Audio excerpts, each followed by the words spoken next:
કચ્છની ખમીરવંતી ભૂમિ ઉપર રાજ્ય સરકારના પ્રવાસન વિભાગ દ્વારા આયોજિત રણોત્સવ અંતર્ગત સાંસ્કૃતિક કાર્યક્રમ પ્રસંગે આપણી સૌની સાથે મંચ ઉપર ઉપસ્થિત મારા સાથી મંત્રી શ્રી મુળુભાઈ બેરા, અહીંના લોકપ્રિય સાંસદ શ્રી વિનોદભાઈ ચાવડા, જિલ્લા પંચાયતના પ્રમુખ શ્રી જનકસિંહ જાડેજા, જિલ્લાના અધ્યક્ષ શ્રી દેવજીભાઈ વરચંદ, ધારાસભ્ય શ્રી કેશુભાઈ પટેલ, શ્રી વિરેન્દ્રસિંહ જાડેજા, શ્રી પ્રદ્યુમનસિંહ જાડેજા, શ્રીમતી માલતીબેન મહેશ્વરી, શ્રી ત્રિકમભાઈ છાંગા, ધોરડાના સરપંચ શ્રી મિયા હુસેન, સચિવ શ્રી રાજકુમારજી, પોસ્ટમાસ્ટર જનરલ શ્રી કૃષ્ણકુમાર યાદવ, બીએસએફના ડીઆઈજી શ્રી અનંતસિંહ, કલેક્ટર શ્રી, ડીડીઓસી, ઉપસ્થિત અધિકારીગણ, ઉપસ્થિત સૌ પ્રવાસી ભાઈઓ બહેનો, પ્રેસ મીડિયાના મિત્રો, આપ સૌને મારા નમસ્કાર.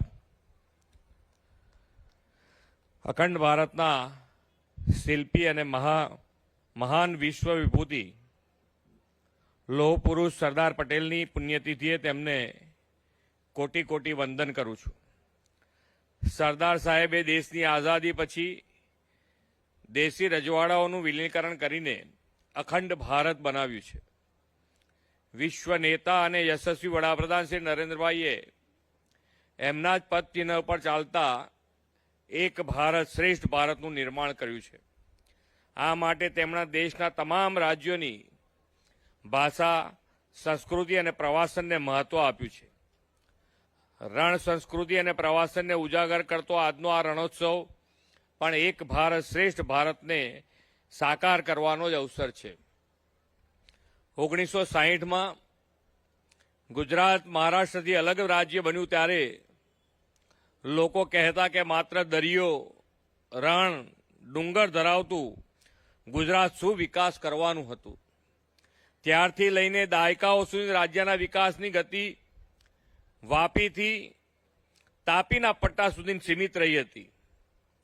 વીજળી, પાણી, રોડ રસ્તા, ઇન્ફ્રાસ્ટ્રક્ચર એવા મોટાભાગના ક્ષેત્રમાં વિકાસ જે ગતિએ થવો જોઈએ અને જેટલો થવો જોઈએ તેટલો થયો નહીં. પરંતુ 2001માં આપણને એવા વિઝનરી લીડર શ્રી નરેન્દ્રભાઈ મોદી મળ્યા, જેમણે ગુજરાતના વિકાસને વૈશ્વિક સ્તરે બનાવવાની નેમ લીધી. કચ્છને ભૂકંપની તારાજીમાંથી બેઠું કરવાનો મોટો પડકાર આપણી સામે હતો. આફતના અવસરમાં કેવી રીતે પલટવું તે શ્રી નરેન્દ્રભાઈના નેતૃત્વમાં દેશ અને દુનિયાએ જોયું. રણ, ડુંગર, દરિયો, નદીઓ બધું એનું એ જ હતું. છતાં નરેન્દ્રભાઈએ આગવા વિઝન અને નવીનતમ પહેલથી એ બધાને વિકાસના સ્ત્રોત બનાવી દીધા છે.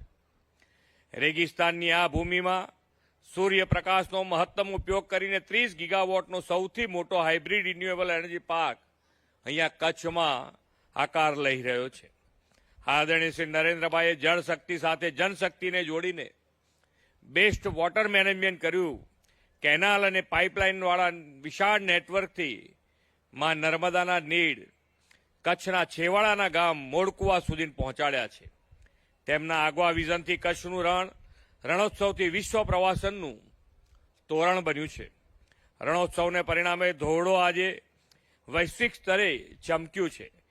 યુનાઇટેડ નેશન્સની એજન્સી વર્લ્ડ ટુરિઝમ ઓર્ગેનાઇઝેશન દ્વારા ધોરડોને બેસ્ટ ટુરિઝમ વિલેજનો એવોર્ડ એનાયત કરવામાં આવ્યો છે.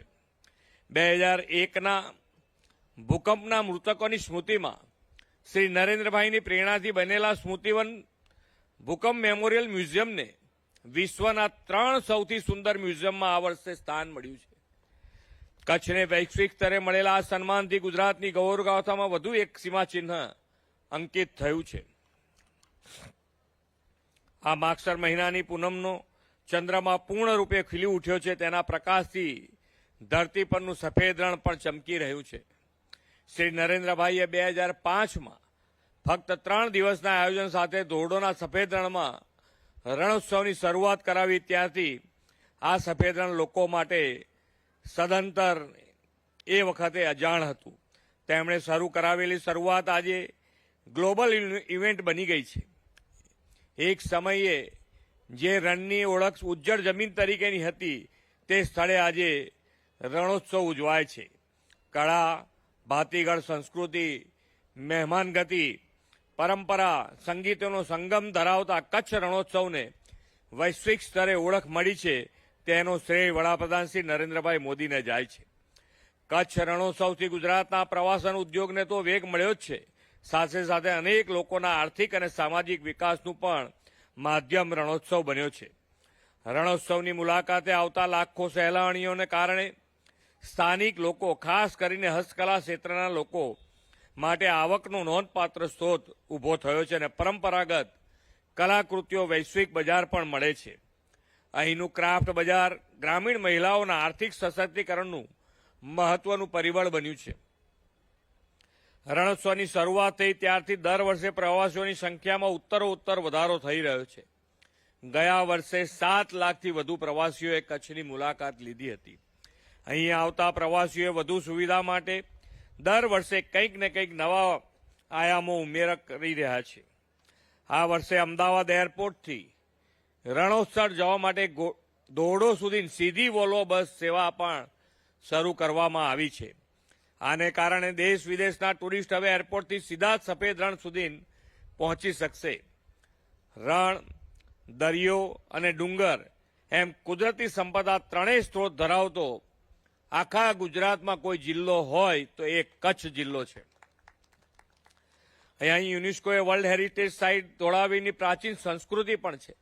કચ્છ રણોત્સવમાં આવતા પ્રવાસન પ્રેમીઓ રણની મોજ માણવાની સાથે માતાનો મઢ, માંડવી, કાળો ડુંગર, નારાયણ સરોવર જેવા દર્શનીય સ્થળોની મુલાકાત લઈ શકે તે માટે પણ આપણે વોલ્વો બસની સેવા શરૂ કરી છે.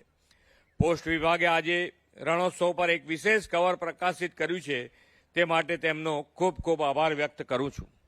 વિકસિત ભારત 2047ના વડાપ્રધાનશ્રીના સંકલ્પમાં પ્રવાસન ક્ષેત્રે અગ્રેસર બનાવવાની આપણે વિકસિત ભારત માટે વિકસિત ગુજરાતની નેમ પાર પાડવી છે.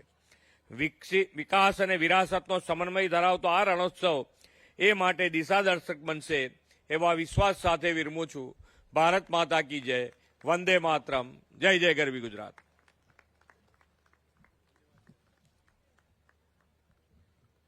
માનનીય મુખ્યમંત્રી શ્રી, આપના આશીર્વચનો રાજ્યના પ્રવાસનમાં વધારો કરતી સકારાત્મક નીતિઓ અને આપની ગરિમામય ઉપસ્થિતિ માટે આપનો પણ અમે ખૂબ ખૂબ આભાર વ્યક્ત કરીએ છીએ.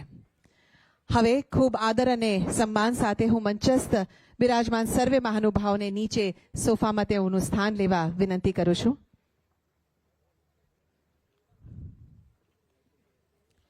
સિંધ, સૌરાષ્ટ્ર અને બનાસ વચ્ચેની રેતાળ ધરાના હેતાળ માનવીઓનો પ્રદેશ એટલે આપણું કચ્છ. રણની બંજર જમીન પર મીઠડો આવકાર